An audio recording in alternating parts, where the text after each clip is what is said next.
ぜ巡り合うのかを私たちは何も知らない。いつ巡り合うのかを私たちは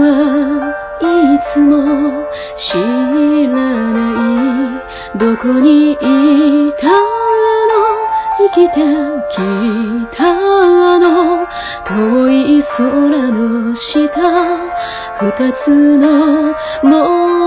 語、縦の糸はあなた、横の糸は私、織りなす布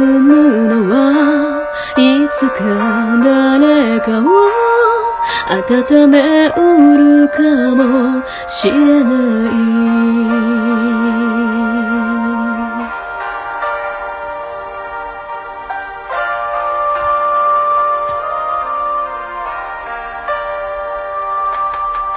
な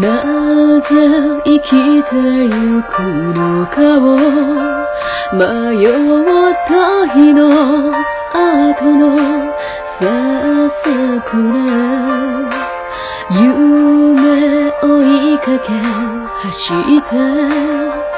転んだ日の後のささくれ、こんな糸が何になるの、心もとなくて震えてた風の中、手の糸はあなた、横の糸は私、織りなす布はいつか誰かの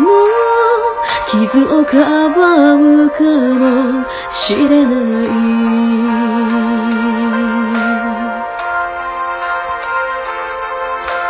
縦の糸はあなた、横の糸は私、会うべき人に出会えることを人は幸せと呼びます。